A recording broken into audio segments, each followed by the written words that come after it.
Would you agree that sex sells? We do some stuff that's a little out of the norm. I didn't have any positive people in my life. I didn't have anyone that I could look up to. If it's a father, how are you not gonna give your daughter a chance? There's women in this world who are more beautiful than me, and they're never gonna, if you put me next to them, I'm still gonna sell. All right, now it's time for me to go after my dreams.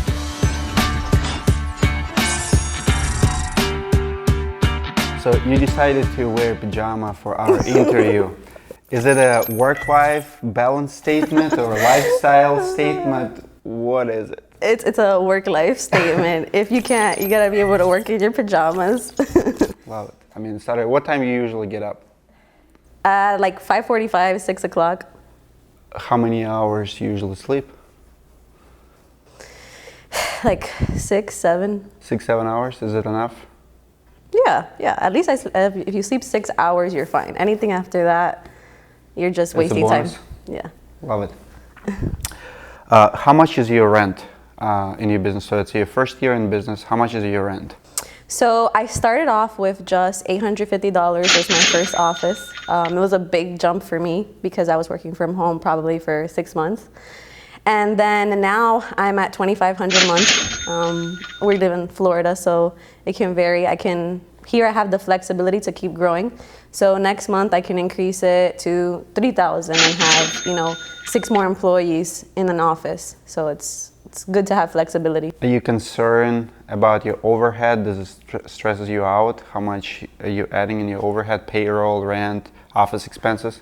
Yes, I think as a business owner, I would lie if I say that my overhead isn't something that I'm conscious of or that concerns me and something I monitor. So I definitely always try to make sure I'm monitoring it. But I do know that in order to become profitable, I have to have, my overhead is gonna be at least $25,000 a month. That's between payroll and rent. That's my overhead from there I can run a 7-figure business, but I have to at least spend, 25 to 30 a month to have that. A lot of people struggle to get their first business. I always recommend, I said, if you don't have at least office, if you don't leave your house and go to work, like you don't really have a business. I mean, you're an entrepreneur, you work from home, it's completely different energy, completely different business model.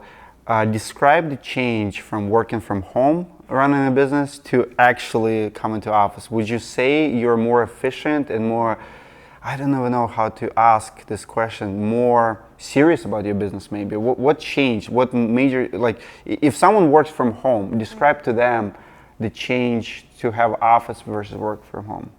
So for me, anybody who wants to really make the leap from working from home to having an office, number one, you have to have the confidence in yourself that you can produce the results to pay for it, because most people stay working at home because they don't have the confidence in themselves that they can produce the revenue to accommodate that expense. So it was first thing I had to shift was my mindset. Okay, I've been doing a good job. First, I had to make sure I had happy customers, people that were enjoying my services. And then I'm like, all right, it's time to get an office. People are happy. Everyone that I'm with is still my clients after 6 months. Now I can grow. But for me, if you're gonna move out of your house, make sure you have a good foundation. Just yourself, you have to have a good work ethic before you go to the office. Don't wait until you have an office to now get a good work ethic. Even when I was working from home, I worked 8, 9, 10 hours. I actually worked more at home than I do in my office because I was at home all the time. So for me, actually, it was about creating that work-life balance. That's the reason I got an office, so I would stop working, 10, 12 hours a day, and I would just work 8, 9, and still. Oh, good luck with that. How's that working out for you? Nah, it's still the same thing. I work even more. True. Let's talk about it. You're a very driven person. You have a lot of employees. You have amazing work ethic. It shows. How do you motivate your employees, and how you deal with the employees who don't have that work ethic? Now you rent the office, you have overhead, you jump in, you take risk, and you have people showing up to work every day. Yeah. And describe work ethic in the workplace right now. Okay, so that's a really difficult question and something I've been preparing myself for years. I didn't wait to have employees to learn how to become a leader. So one thing I've always done in my life is I've always tried to learn from successful coaches who talk about leadership. I learned a lot from John Maxwell. He has a book called The 360 Leader. I actually read that 2 years ago. I was in sales at the time, and I wanted to, motivate the people around me to become better as well. So for me, number one, when I start my day with my team, we have a 9 o'clock meeting. Everybody knows at 9 o'clock. The thing that we're trying to work on right now, and I'm going to be honest, so everyone's 5 minutes late for the most part. So every day someone is 5 minutes late. And I think if anybody has any advice on how to handle that, I would love some tips. I'm always looking. Comment below advice how to deal with people who are always 5 minutes late. Yeah, 5 minutes late. I'd like to hear from you. Or 1 minute. Even to me, if you're on time, you're late. But let's capture that. Even if you're on time, you are late. Love it. Yeah. So what we do is at 9 o'clock in the morning, we talk about, how's everybody doing on the projects that we have to do? How is everybody feeling about what's happening right now? Who do I need to step in and help? That's how I start my day. Who needs my help the most? So I have to be able to work all of the different positions in my business to be able to use my team strategically. So that's one thing that's really important for me, is understanding all of their strengths and where they're at mentally in their headspace, so that I can, help that person, or maybe help the one who's doing really, really good right now. I'll give them extra attention and an extra push. So we do some stuff that's a little out of the norm. We started this about 3-4 weeks ago when I hired 3 people at one time. It was major shift.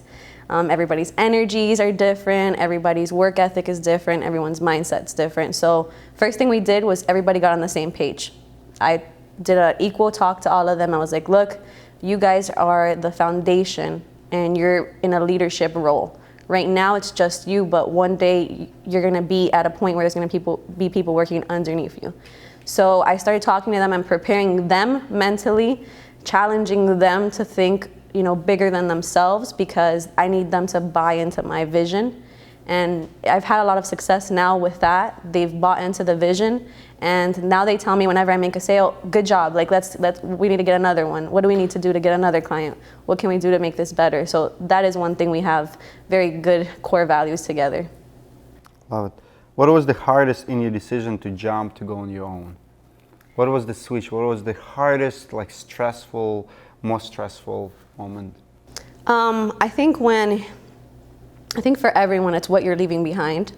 It's not always something that it's a bad experience. It's just not your destiny. So in order to step in towards the future, you're gonna have to step outside of where you're at right now and think about the grand picture of your life. If you're at where you need to be right now, and if you're not, you need to make the shift mentally. So for me, it's always, I'm going to say that a lot, it's about your mindset. You got to change your mindset and understand, all right, if I want to be a business owner, if I have to do this, I have to sacrifice what I built. You spent 5 years at iRoofing, pinnacle of roofing apps, one of the first pioneers in app space, helping with a presentation kind of product for roofers. So you helped building that product, and you were happy there. Yeah, I was. How hard was it to leave behind successful team? Because I went through the same thing. I remember I was working in a cabinet shop for a year, and I have a conversation with my boss. I asked him,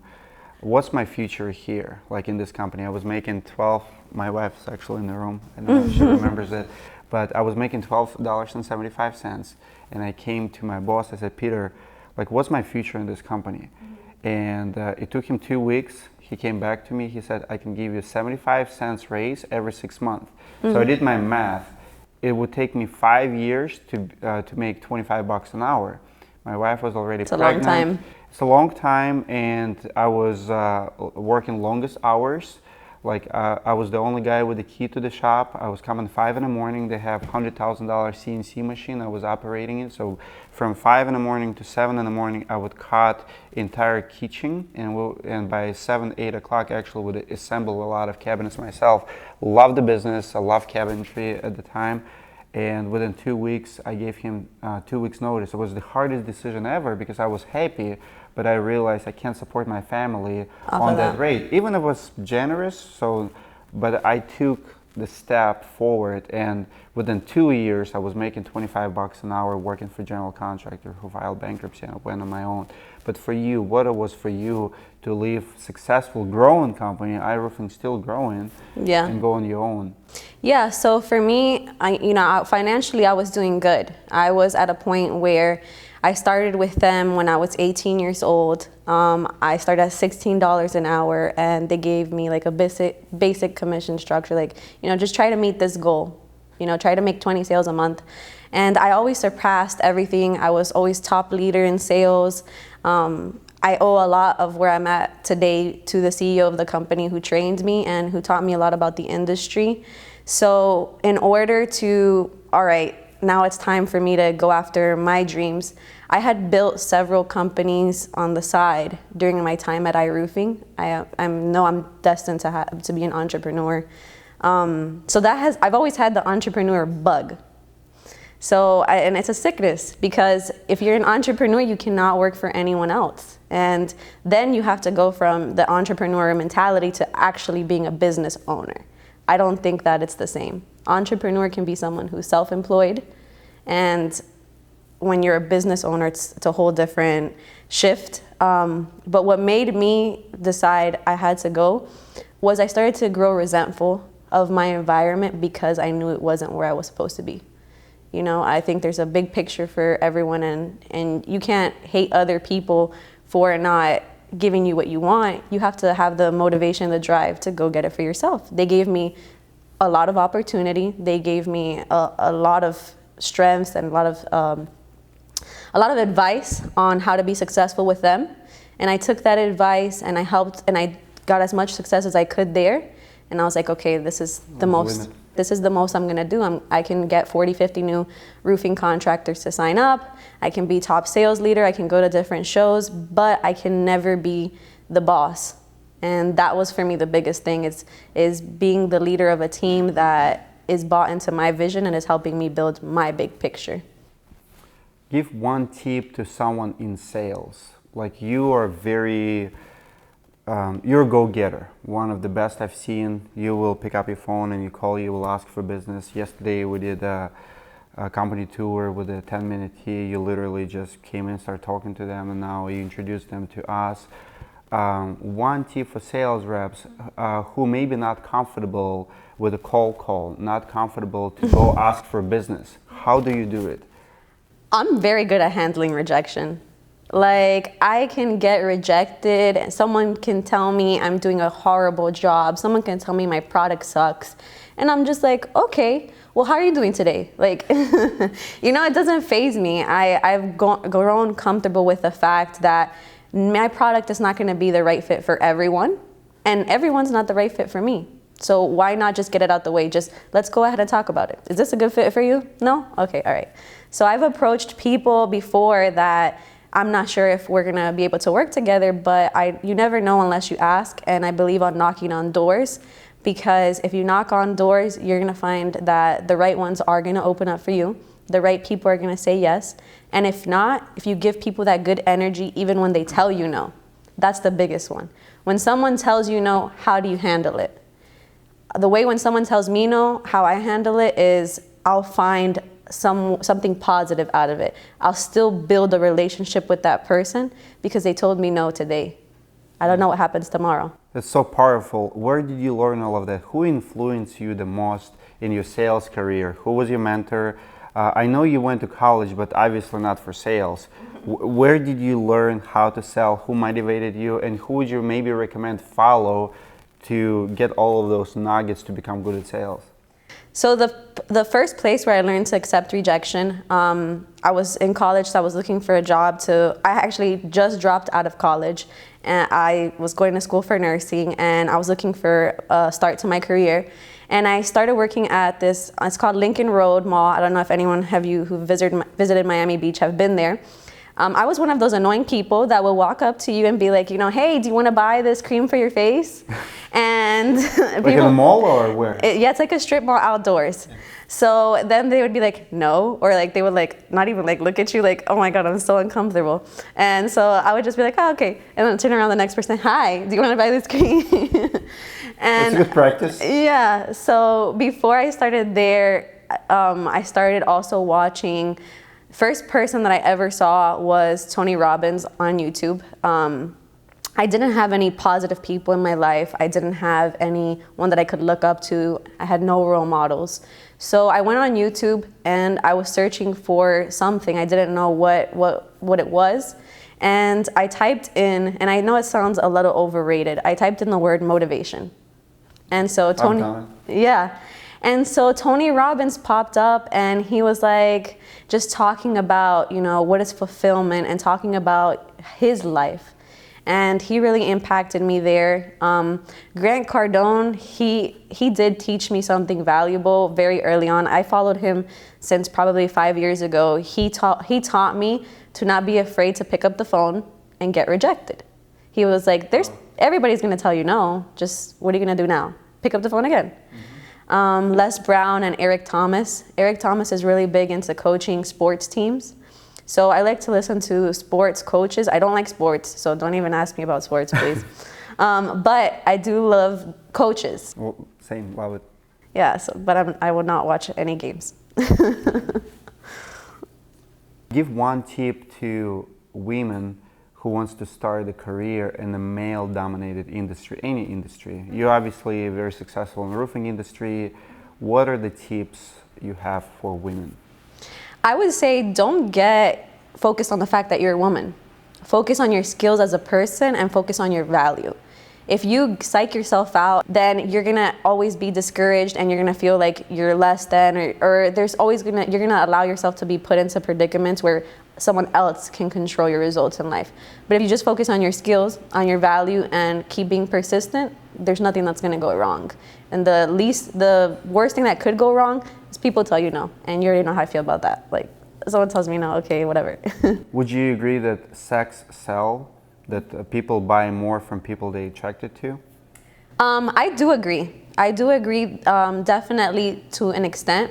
I think charisma sells more.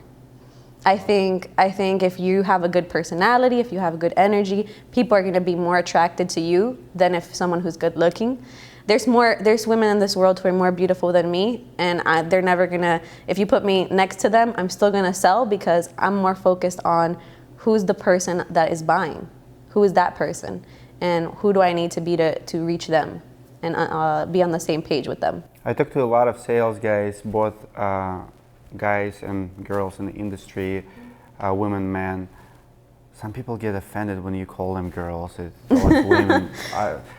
I don't even know how to, where's the line is, who is a girl, who is a woman. Who's a woman. Yep, but a lot of people have told me, like for example, my best customers is usually like grandma or like my mom's age, people who look at me almost like at a son, right? And I heard a lot from women in sales. They would say they have hard time with the housewives. It just, I don't know, and sometimes for me it will be easier to sell to housewife versus man, because man, the way we talk to each other, like maybe ego, maybe pride, maybe whatever, but it goes like, I'm a man in the house, who are you, right? Like, yeah. I can do it myself. But also women sales girls often say that it's harder for them to sell to men in a house. Like, it's really weird how it works. The dynamic. There's so many dynamics between age, between your sex, because it's not reasons or it's not discrimination. It just people buy from people like yourself. People who will buy from me will not buy from you. Another way around. If you're elderly, you will more likely will buy from elderly sales reps, not from young people. I remember I have a guy, he was, I want to say 65. I was first year in business and I showed up. He called me son. He's like, what's up, son? How long you been with this company? and I'm like, well, 2 years. And before I even answer, he's like, what, 2 weeks, 3 weeks, pick up that folder right before you went here? And I said, sir, I'm the owner of the business. He's like, you can't be the owner. How old are you? And I'm like, sir, I'm the owner. Like, my name is, and he didn't believe me. And then I had one sales rep, he was about the same age. So he did not buy from me on that appointment, but I gave him presentation and everything. Came back to my office. He called us to follow up. And I said, I'm not going to that house. I gave it to my oldest sales rep, said, go close that. That guy would not buy from you. I'm too young for him to sell. It's weird. What's your take on that dynamic in a house? So I'll give you a little bit of background on, before I tell you what's my target audience. One thing that I learned before I learned how to sell is psychology of what's going on in a person's head. So what I believe first, and what helps me sell, is I read people. I will read you before I try to sell you anything. I want to understand you. So one of the reasons why I think I don't struggle with having just one kind of person to sell to is because of that. Because I've had other businesses where I only sold to women. I only worked with women, and my job was to, do their makeup on their wedding days, the most important days of their lives. And for me, I was able to sell to them because I bought into their vision of what they wanted to accomplish on their wedding day. So anything that I sell, I'm very vision oriented. If someone has a vision, I can sell to them because they can communicate the picture to me. And I think tapping into the human need, and we all have a need that we want to be understood. So I think that's more of where I come from when it comes to sales, which is why I feel like I'm very successful at selling products and developing products, and pretty much I can start a business selling, a lemonade, and I know that I will sell to anybody who walks by me a lemonade is because of that, because I think I'm going to be more oriented towards who the person is than being kind of off-put and having that own, oh my God, they might not like me, am I too young? Most people don't even know my age, and if they do know how old I am, then it doesn't bother them, and they're more impressed than anything. Because I'm just like, if it's a grandma, I'm gonna talk to the grandma and be like, hi grandma, like, how you doing? Oh my God. And I'll talk a lot about my grandma as well, and I'll make them feel like I'm their granddaughter. And how are you not gonna give your granddaughter a chance? How? And if it's a father, how are you not gonna give your daughter a chance? Or if it's someone my age, oh, we're in the same page of life, I'm just trying to get ahead, let's help each other. So I think that's why I can sell to different demographics, because I just present myself with the flexibility and an open mind to be receptive to them. The best part of the interview finally is here for our most loyal listeners, to those who stand all the way to the end. Giveaway time. So what are you willing to give to our best subscribers, and what do you want them to comment that's valuable to you? What kind of data that's valuable to you, and what are you willing to share for the data? So if you are the winner, what I will personally do, I will fly into your roofing company and help you look over what your process and data says about the health of your organization. So that's a big one. That's really what I do, is look at how a business is doing based off of their technology, automation, and solutions. What I need in return, I need for you guys to talk about some of your smallest issues with scheduling, customer service, and support. And that'll help me figure out what I can do to better help you. So comment below your smallest issues in a company, like something that you spend a lot of time on, smallest problems in your automation. What is it that you can't figure out in your process? Maybe, or if you don't know what automation means. Anything. So comment below something about automation and your struggle with automation in your business. Elizabeth will pick up a winner. I recommend for you to be sarcastic. Humor usually wins. We all like little jokes. So comment something about automation in your business. Elizabeth will pick the best comment and will fly to your office to help you with the automation.